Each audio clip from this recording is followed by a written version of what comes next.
भारतीय शिक्षा के दार्शनिक आधार। शिक्षा जीवन के विकास की प्रक्रिया है। वह जीवन की साधना है, जीवन का साक्षात स्वरूप है। व्यक्ति और समाज के जीवन में जो कुछ विकास हुआ है वह शिक्षा के द्वारा ही हुआ है। सभ्यता और संस्कृति के विकास के पीछे शिक्षा की प्रेरणा रही है। वास्तव में शिक्षा जीवन के विकास का पर्याय है। राष्ट्र जीवन के मूल्य एवं आदर्श ही शिक्षा के मूल्य एवं आदर्श होते हैं। प्राचीन और महान संस्कृति के उत्तराधिकारी भारत ने अनुभव की एक लंबी यात्रा के पश्चात जीवन के आधारभूत सत्यों का आविष्कार किया है। उन सत्यों के आधार पर श्रेष्ठ जीवन मूल्य एवं आदर्शों का विकास हुआ है। भारतीय जीवन के ये सत्य ही भारतीय शिक्षा दर्शन के मूलाधार है। इन आधारों पर विकसित शिक्षा ही भारतीय जीवन का पर्याय बन सकती है। इनका यहाँ संक्षेप में उल्लेख किया जा रहा है। एकात्म तत्व। भारतीय ऋषियों ने समस्त सृष्टि का अन्वेषण करके इस सत्य का साक्षात्कार किया कि समस्त चराचर जगत में अधिष्ठान स्वरूप ऐसा परम चेतन अविनाशी तत्व व्याप्त है जिसका यथारुचि या यथामति परमात्मा, ईश्वर, ब्रह्म आदि शब्दों से नामांकन किया गया है। ईशावास्य उपनिषद का आरंभ ही इस मंत्र से है। ईशावास्यमिदं सर्व यत्किंच जगत्याम जगत। इस चराचर जगत में सर्वत्र ईश्वर व्याप्त है। यह परमात्म तत्व या ब्रह्म ही एवं वह स्वयंभू तत्व है जिससे या जिसके कारण यह सृष्टि उत्पन्न हुई है। श्री अरविंद ने कहा है कि आत्म तत्व ही मूलभूत चेतन तत्व है जिसका अस्तित्व होता है। इसी गति युक्त चैतन्य या आत्म तत्व की हलचल से सृष्टि की उत्पत्ति होती है। सूक्ष्म से ब्रह्मांड तक सब कुछ इस आत्म तत्व की विविध संरचनाओं के अतिरिक्त कुछ नहीं है। जब यह चेतन तत्व जड़ तत्व से अपने को धीरे धीरे उत्क्रांति द्वारा मुक्त करना चाहता है तो वही जीव, प्राणी या मनुष्य अपनी अंतःक्रांति की प्रक्रिया द्वारा साधारण मनुष्य से कई गुना अधिक विकसित जीव को प्रकट करता है। लेटर्स ऑफ श्री अरविंद, पृष्ठ नंबर 110। इस चेतन आत्म तत्व का निरूपण भारतीय ऋषियों ने अपनी तपापूता वाणी से किया है कि यह आत्म तत्व ही विश्व का मूलभूत कारण है तथा विश्व में परिव्याप्त है। सब विशेषों में एक सामान्य सत्ता अनुसूयत है। जीव जगत में समान प्रतीत होने वाले कोई भी दो जीव, वनस्पति जगत में कोई भी दो पत्ते समान नहीं होते, किंतु प्रकृति की इस अनंत विषमता में चैतन्य सत्ता एक ही है। यह सृष्टि ईश्वर का आवास स्थल है। सारा जीवन, सारा जगत ईश्वरमय है। वासुदेवः सर्वम इति गीता के 7वें अध्याय की 19वें श्लोक में ऐसा कहा। आधुनिक विज्ञान ने भी समस्त गति क्रिया का मूल कारण ऊर्जा को माना है जो अविनाशी है। ऊर्जा क्या है? ऊर्जा को दिशा कौन देता है? वैज्ञानिक इसे कोई रहस्यपूर्ण तथा आध्यात्मिक तत्व कहते हैं। डीडीएस कोठारी कहते हैं, सच यह है कि उपनिषदों के आत्मज्ञान और विवेक के अतिरिक्त इस रहस्य को समझने की और कोई रीति नहीं है। इस प्रकार आधुनिक वैज्ञानिक और प्राचीन भारतीय ऋषि जो वास्तव में वैज्ञानिक ही थे, एक ही निष्कर्ष पर पहुंचते हैं कि ईश्वर ही वह मूल सत्ता है जो सृष्टि की संरचना करती है और उसे संचालित करती है। विद्वज्जन इसे विकासवाद, चेतना, परमेश्वर या आत्मा की संज्ञा दे सकते हैं। भारतीय जीवन दर्शन की आत्मवत् सर्वभूतेषु आध्यात्मिक दृष्टि इस चराचर जगत में भेद में अभेद देखती है एवं एकात्मता की अनुभूति करती है। इसी अनुभूति के आधार पर वसुधैव कुटुंबकम की भावना प्रत्येक मानव के अंतःकरण में विकसित करना शिक्षा का वास्तविक लक्ष्य है। कर्मवाद एवं पुनर्जन्म का सिद्धांत। भारतीय जीवन दर्शन का दूसरा आधारभूत तत्व है कर्मवाद और उसके आधार पर जीवन का विकास करते हुए मुक्ति अर्थात परमात्मा की प्राप्ति करना। जीवन के इस लक्ष्य को प्राप्त करने हेतु प्राणी को सतत सत्कर्मों के रूप में प्रयास करना होता है। जब तक लक्ष्य की प्राप्ति नहीं होती, उसे बार बार जन्म ग्रहण करना पड़ता है। श्री कृष्ण ने अर्जुन से कहा है, बहुनि मे व्यतीतानि जन्मानि तव चार्जुन, तान्यहं वेद सर्वाणि न त्वं वेत्थ परम तप। गीता अध्याय 4 श्लोक 5। अर्थात हे अर्जुन, मेरे और तेरे बहुत से जन्म हो चुके हैं। हे परम तप, उन सबको तू नहीं जानता, मैं जानता हूं। मानव के स्थूल शरीर व सूक्ष्म शरीर माने गए हैं। यह सूक्ष्म शरीर बुद्धि, मानस, पंच प्राण एवं 10 इंद्रियों के सूक्ष्म भागों को मिलाकर 17 तत्वों से बनता है। जब मृत्यु होती है तो स्थूल शरीर मरता है, सूक्ष्म शरीर दूसरा शरीर धारण कर लेता है।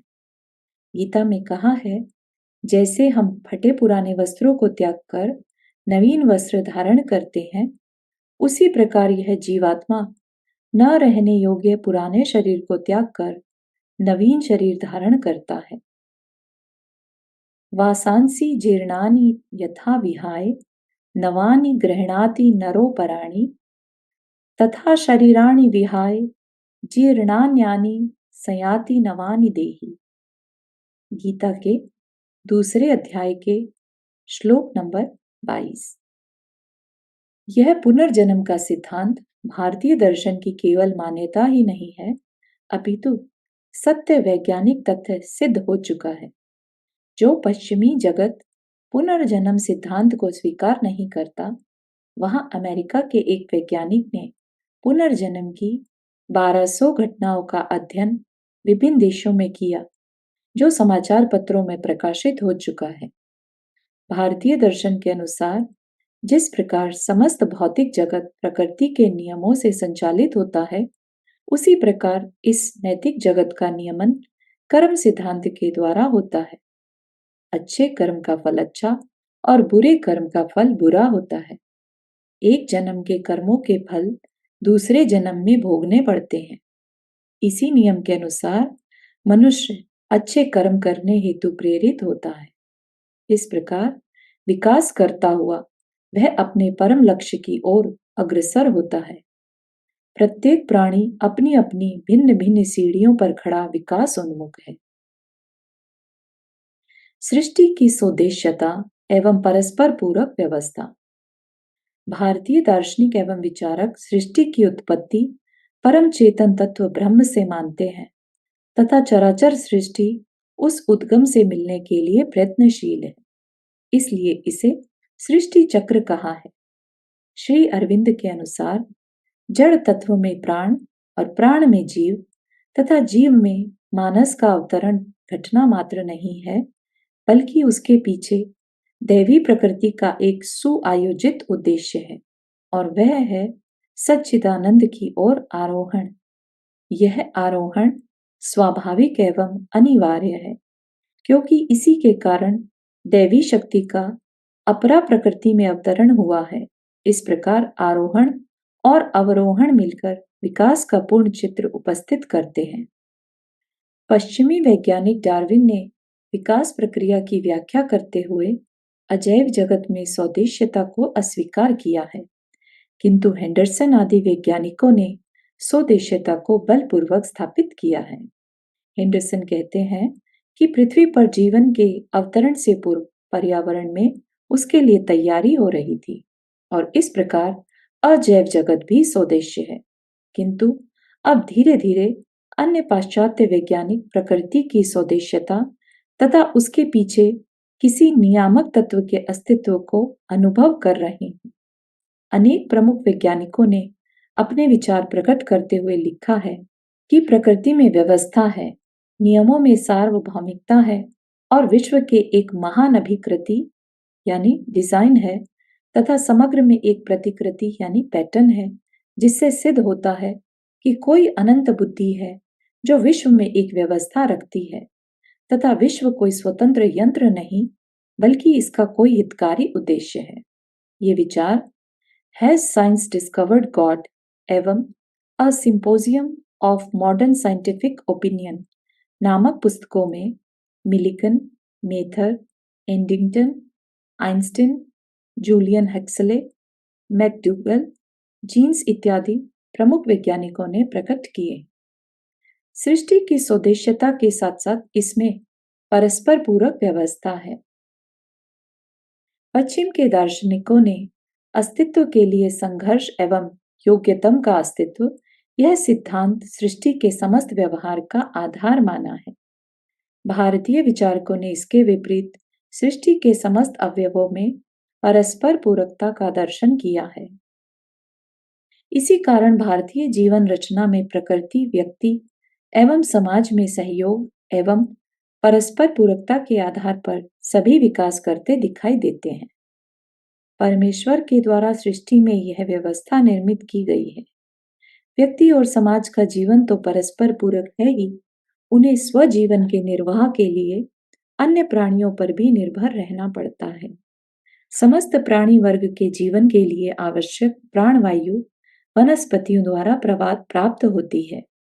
वनस्पतियों को स्वजीवन के लिए आवश्यक कार्बन डाइऑक्साइड मनुष्य जैसे प्राणियों द्वारा दी जाती है। इस प्रकार सृष्टि में सभी का जीवन परस्पर आधारित है। भारतीय जीवन में यज्ञ का महत्व इसलिए माना गया है, यह यज्ञ चक्र आदान प्रदान की प्रक्रिया है। इसी के आधार पर समस्त सृष्टि का जीवन संतुलित एवं समन्वित रूप से चल सकता है। आधुनिक काल में पाश्चात्य जीवन दर्शन की मान्यताओं के कारण सृष्टि जीवन में असंतुलन उत्पन्न हो गया है, जिसका परिणाम मानव को भुगतना पड़ रहा है। आज प्रकृति का जिस ढंग से मानव अपने स्वार्थ के लिए दोहन करने में संलग्न है, उसके भयंकर परिणाम से सभी विचारक चिंतित हैं। अतः इस जगत में जीवन को सुखी एवं विकसित करने हेतु भारतीय जीवन दर्शन के यज्ञ चक्र को चलाते रहना अत्यंत आवश्यक है। पश्चिमी जगत को आज नहीं तो कल इसी मार्ग को अपनाना होगा। स्वार्थपरता एवं संघर्ष के व्यवहार से व्यक्ति और समाज ही नहीं, इस विश्व के स्थावर जंगम सभी के जीवन में अशांति एवं असंतोष उत्पन्न होगा। जीवन का लक्ष्य। भारतीय जीवन दर्शन के अनुसार इस समस्त चराचर जगत में एक शाश्वत चेतन परमात्म तत्व व्याप्त है। मनुष्य के भीतर भी वह आत्मा के रूप में स्थित है। उस परम आत्म तत्व की अनुभूति करना एवं जीवन में उसकी अभिव्यक्ति करना मनुष्य जीवन का परम लक्ष्य है। स्वामी विवेकानंद के शब्दों में प्रत्येक आत्मा ही अव्यक्त ब्रह्म है। बाह्य एवं अंतः प्रकृति दोनों का नियमन कर अंतर्निहित ब्रह्म स्वरूप को अभिव्यक्त करना ही जीवन का लक्ष्य है। श्री अरविंद ने इस बात को इन शब्दों में कहा है, जीवन का लक्ष्य है भागवत उपस्थिति और चेतना में प्रवेश करना और उनसे अधिकृत होना, भगवान से एकमात्र भगवान के लिए ही प्रेम करना, अपनी प्रकृति को भगवान की प्रकृति के साथ एक स्वर करना और अपने संकल्प, कार्यकलाप एवं जीवन को भगवान का यंत्र बनाना। श्री गुरुजी गोलवलकर ने जीवन के उद्देश्यों को सर्वसामान्य व्यक्ति की सीमित कल्पनाओं एवं व्यवहारिक धरातल की भाषा में कहा है। समाज ही उस अव्यक्त ब्रह्म का विशाल एवं विराट व्यक्त रूप है।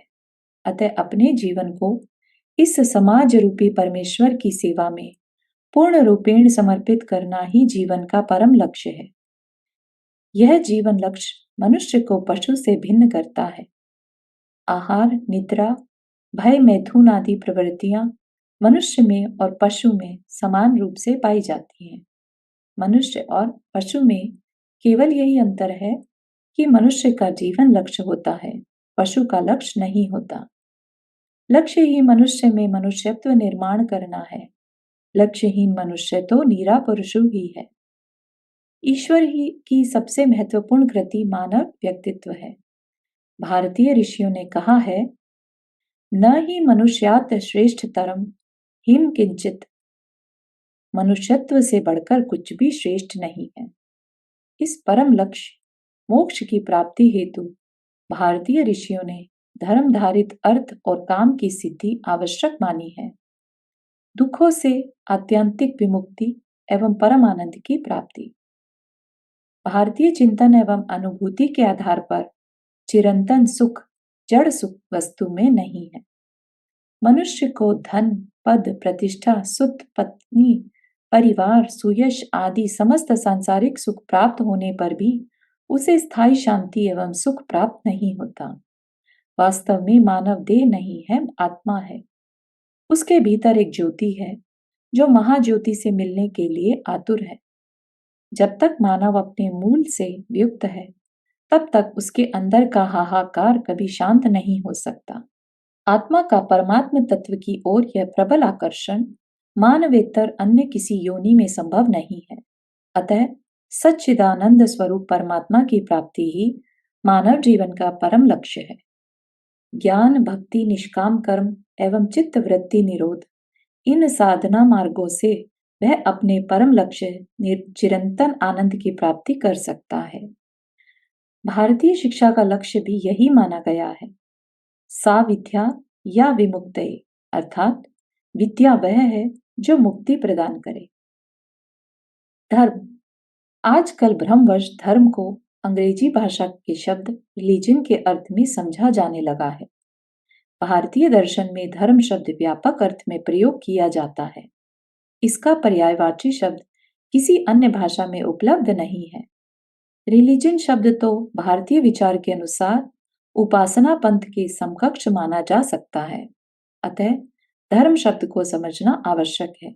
इसके अर्थ को ठीक प्रकार न समझकर रिलीजन के अनुवाद के रूप में इसका प्रयोग किया जा रहा है, जिसके परिणाम स्वरूप घोर अनर्थ व्याप्त है तथा धर्म भूमि भारत में धर्मनिरपेक्षता की नीति की आड़ में अधर्म पनप रहा है। भारतीय दर्शन में धर्म को सार्वभौमिक नियमों के रूप में माना जाता है। धारणाद धर्म इत्याहु धर्मो धार्यते प्रजा, जो सब प्रजाओं की धारणा करे, अर्थात समाज जीवन स्वस्थ एवं व्यवस्थित चले, इस धारण क्रिया के कारण वह धर्म कहलाता है। वैशेषिक दर्शन के आचार्य कणाद के अनुसार यतो अभ्युदय निश्रेयस सिद्धि सधर्म, इस लोक व परलोक में समृद्धि एवं शांति दिलाने वाला धर्म कहलाता है। मनु ने धर्म के 10 लक्षण बताए हैं। धृतिः क्षमा, दमोस्तेयम, शौचमिंद्रिय निग्रह, धीर विद्या, सत्यम क्रोधो, दशकम धर्म लक्षणम। धैर्य, क्षमा, दम, अचौर्य, शुचिता, इंद्रिय निग्रह, विवेक, विद्या, सत्य तथा अक्रोध, ये धर्म के 10 लक्षण माने गए हैं। वास्तव में व्यक्ति में इन गुणों के व्यवहार के कारण ही समाज जीवन चलना संभव है। इसके अभाव में घोर अव्यवस्था उत्पन्न होती है। धर्म के संबंध में विशेष रूप से पश्चिमी जगत में यह भ्रांत धारणा है कि जो व्यक्ति हिंदू, बौद्ध, ईसाई, मुस्लिम आदि मतों में दीक्षित होकर किसी विशेष देवता, पैगंबर या ईश्वर को मानते हुए, उसमें आस्था रखते हुए, उस पंथ के आचार्यों द्वारा बताए हुए या धर्म ग्रंथों में निर्दिष्ट किए गए कर्म कांड का जितना अधिक पालन करते हैं, उतने ही अधिक वे धर्मात्मा या धर्म के पालन करने वाले होते हैं। किंतु यह धारणा अत्यंत भ्रांतिपूर्ण है। धर्म तो जीवन का विशेष व्यवहार तत्व है, जिसके आधार पर सारी सृष्टि शांतिपूर्वक व्यवस्थित ढंग से चलती आ रही है। वे सभी नियम और वे सभी व्यवस्थाएं मिलकर धर्म का रूप ग्रहण करती हैं, जिनसे किसी को किसी प्रकार की असुविधा ना हो। अतः जो व्यक्ति बिना किसी को कष्ट पहुंचाए या असुविधा दिए अपने जीवन का व्यवहार चलाता है और सदा स्वयं असुविधा सहन करके भी दूसरे का हित करने की भावना रखता है, वही सच्चे अर्थों में धर्म पालन करता है। व्यास जी ने महाभारत में धर्म के लक्षण बताते हुए कहा है कि दूसरे का हित करना ही पुण्य है और दूसरे को कष्ट देना ही पाप है। परोपकारः पुण्याय पापाय परपीडनम। ईश्वर उपासना के सभी मार्ग सत्य। भारत में ईश्वर की उपासना धर्म का एक भाग है। अपनी रुचि एवं श्रद्धा के अनुसार ईश्वर की उपासना की विभिन्न पद्धतियां पंथों के रूप में प्रचलित हैं। इन सभी उपासना पद्धतियों का एक ही मंतव्य है। भारतीय दर्शन के अनुसार सभी उपासना पद्धतियों के मार्गों से ईश्वर को प्राप्त किया जा सकता है। इसी मान्यता के कारण भारतीय सभी उपासना पद्धतियों के प्रति सहिष्णुता एवं आदर का भाव रखते हैं। विश्व के अन्य देशों के धर्मों के अनुयायियों में यह भाव नहीं है। मुस्लिम एवं ईसाई मतों के अनुसार ईश्वर की प्राप्ति या मुक्ति केवल उन्हीं के पैगंबरों के द्वारा बताए मार्ग पर चलकर ही संभव है, अन्य मार्गों से नहीं। इसी कारण उन मतों के मानने वालों में दूसरे पंथों के प्रति घोर असहिष्णुता पाई जाती है। इतिहास इस असहिष्णुता के परिणाम स्वरूप रक्त रंजित अत्याचारों की घटनाओं से भरा पड़ा है। भारतीय जीवन दर्शन के अनुसार एकम सद विप्रा बहुधा वदंती। ईश्वर या सत्य एक है। विद्वान लोग अनेक प्रकार से उसका वर्णन करते हैं। भारतीय लोग सब धर्मों के प्रति केवल सहिष्णुता में ही विश्वास नहीं रखते, अपितु समस्त धर्मों को सच्चा मानकर स्वीकार करते हैं। शिव महिमनी स्तोत्र के अनुसार जैसे विभिन्न नदियां भिन्न भिन्न स्रोतों से निकलकर समुद्र में मिल जाती हैं, उसी प्रकार हे प्रभु भिन्न भिन्न रुचि के अनुसार विभिन्न टेढ़े मेढ़े अथवा सीधे मार्ग से जाने वाले लोग अंत में तुझमें ही आकर मिल जाते हैं। रुचिना विचित्र्याद पुकुटि नाना पपजुषाम नृणामेको गम्यत स्वमसि पत्र सामरणव एव।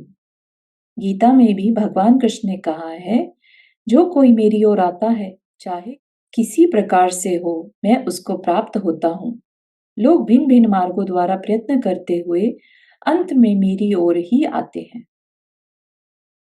ये माम यथा प्रपद्यन्ते तांस्थैव भजाम्यहम् मम पतर्मानुवर्तन्ते मनुष्याः पार्थ सर्वशः। गीता अध्याय 4 श्लोक 22। धर्मानुसार अर्थ और काम। भारतीय जीवन दर्शन के अनुसार जीवन की भौतिक आवश्यकताओं की पूर्ति का महत्व भी स्वीकार किया गया है। आत्मा की चिंता के साथ शरीर के महत्व को माना गया है। उपनिषदों में स्पष्ट कहा गया है कि नान्यमात्मा बलहीनेन लभ्यः। दुर्बल व्यक्ति आत्मा का साक्षात्कार नहीं कर सकता। इसी प्रकार शरीर माध्यम खलु धर्म साधनम, शरीर धर्म का प्रथम साधन कहा गया है। भारतीय विचारों एवं पाश्चात्य विचारों में यही अंतर है कि उन्होंने शरीर को साध्य माना है और भारत ने साधन। धर्म आधारभूत पुरुषार्थ है। धर्म आधारित अर्थ और काम को भारतीय दर्शन ने मान्यता प्रदान की गई है। अर्थ के अंतर्गत आज की परिभाषा के अनुसार राजनीति और अर्थनीति का समावेश होता है। राज्य का आधार धर्म को माना है। अकेली दंड नीति राज्य को चला नहीं सकती। समाज में धर्म ना हो तो राज्य नहीं टिक सकता। भारतीय जीवन रचना का केंद्र बिंदु सदैव धर्म रहा है। राज्य अथवा राजनीति जीवन का एक भाग रहा है। भारत का राष्ट्रीय जीवन राज्य के उत्थान पतन से सदैव अप्रभावित रहा और यही कारण है कि यहाँ का राष्ट्रीय जीवन सहस्त्रों वर्षों से अबाध गति से चलता आ रहा है, जबकि विश्व के अनेक प्राचीन राष्ट्रों का जीवन उनके राज्य की समाप्ति के साथ ही ध्वस्त हो गया। सतयुग में भारत में राज्य सत्ता रहित समाज संरचना थी। यहाँ न राजा था, न राज्य था, न दंड देने वाला था, न दंड था। समाज के लोग आपसी समझ एवं कर्तव्य निष्ठा अर्थात धर्म के आधार पर परस्पर रक्षा एवं सेवा करते थे। समाज की धारणा धर्म के कारण होती थी। न राज्यम न च राजसीत् न दंडो न च दांडिकः धर्मण्येव प्रजाः सर्वा रक्षन्ति स्म परस्परम। पश्चिमी देशों में राष्ट्र को राजनीतिक इकाई माना गया है, अतः वे राष्ट्र और राज्य में भेद नहीं कर पाए। भारतीय दर्शन के अनुसार राष्ट्र एक सांस्कृतिक इकाई है। राष्ट्र स्वयंभू है, अर्थात स्वयं जन्म ग्रहण करता है। सामाजिक समझौता सिद्धांत राष्ट्र पर लागू नहीं होता, राज्य पर यह सिद्धांत लागू हो सकता है। यही कारण है कि भारत में किसी का भी राज्य रहा हो अथवा कैसी भी राज्य रचना हो, इससे राष्ट्रीय एकात्म जीवन विशेष प्रभावित नहीं होता। भारत में भाषा, वेश, खान पान, उपासना पद्धति आदि के भेद होते हुए भी जीवन के आदर्श, प्रेरणा एवं लक्ष्य समान होने के कारण राष्ट्र जीवन एक है। भारतीय दर्शन में अर्थ के महत्व को स्वीकार किया गया है। अर्थशास्त्र की रचना हुई है। सबकी भौतिक आवश्यकताओं की पूर्ति आवश्यक मानी गई है। मनु ने कहा है, धर्मार्थ रिच्यते श्रेयः कार्मार्थो धर्म एव च अर्थ एवेह वा श्रेयस त्रिवर्गः इति तु स्थितिः। कुछ को कर्तव्य एवं संपदा उचित लगती है, कुछ को संपदा एवं उसका भोग अच्छा लगता है, परंतु वास्तव में अनुभव की बात यह है कि तीनों को मिलाकर ही मनुष्य का लौकिक जीवन स्वस्थ एवं सुखी होता है। भारतीय चिंतन में भौतिक समृद्धि एवं उपभोग की उपेक्षा नहीं की गई है। काम को साधारण रूप से सभी कर्मों की प्रेरणा शक्ति माना गया है। अकामा व क्रिया क्वचित, अर्थात कोई क्रिया इच्छा के बिना संभव नहीं। इसी कारण भगवान श्री कृष्ण ने गीता में धर्म विरुद्धो कामोस्मि, धर्म के अनुकूल काम मैं हूं कहा। भारतीय विचार के अनुसार अर्थ का नियंत्रण एवं वासनाओं का संयम आवश्यक बताया है, क्योंकि वासनाओं या कामनाओं का कोई अंत नहीं है। विद्वानों ने कहा है, न जातु कामः कामानाम उपभोगेन शाम्यति, अर्थात जैसे अग्नि आहुति देने से धधक उठती है, उसी प्रकार वासना विकार भी भोग से धधक उठते हैं। भले ही आयु क्षीण हो, पर वासनाएं क्षीण नहीं होती। इसलिए इन कामनाओं के नियंत्रण के लिए धर्म का सहारा लेना आवश्यक है।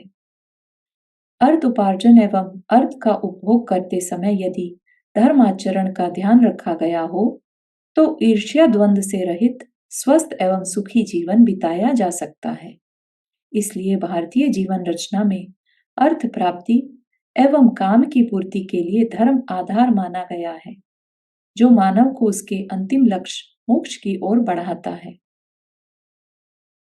आज पश्चिमी जगत में अनियंत्रित अर्थोपार्जन, सुख सुविधाओं के लिए भौतिक वस्तुओं का अत्यधिक संग्रह एवं आवश्यकताओं को बढ़ाते जाना, इस दुष्चक्र से ग्रस्त होकर जीवन में अशांति, असंतोष एवं स्पर्धा व्याप्त है। जीवन में सुख समाधान तो दूर, उन्हें शांतिपूर्ण नींद के लिए भी औषधि की गोलियां खानी पड़ती हैं। वास्तव में भारतीय जीवन दर्शन के अनुसार धर्म आधारित अर्थ एवं काम ही मानव को सच्चा सुख एवं शांति प्रदान कर सकते हैं। वसुधैव कुटुंबकम। धर्म, अर्थ, काम, मोक्ष, पुरुषार्थ चतुष्टय की सिद्धि प्राप्त कर परिपूर्ण मानव के विकास की व्यवस्था भारतीय शिक्षा दर्शन में की गई है। प्रत्येक व्यक्ति शारीरिक, मानसिक, बौद्धिक एवं आध्यात्मिक विकास के द्वारा अपने व्यक्तित्व को अखंड बनाएगा। इस प्रकार परिपूर्ण मानव के आधार पर ही भारतीय चिंतन में व्यक्ति से परिवार, समाज, राष्ट्र, मानवता और चराचर सृष्टि का विचार हुआ है। इसी विचार दर्शन के आधार पर सृष्टि की चराचर इकाइयां स्वायत्तता बनाए रखते हुए परस्पर पूरक बनकर आध्यात्मिक एकात्मता का साक्षात्कार कर सकेंगी एवं वसुधैव कुटुंबकम के आदर्श की स्थापना हो सकेगी।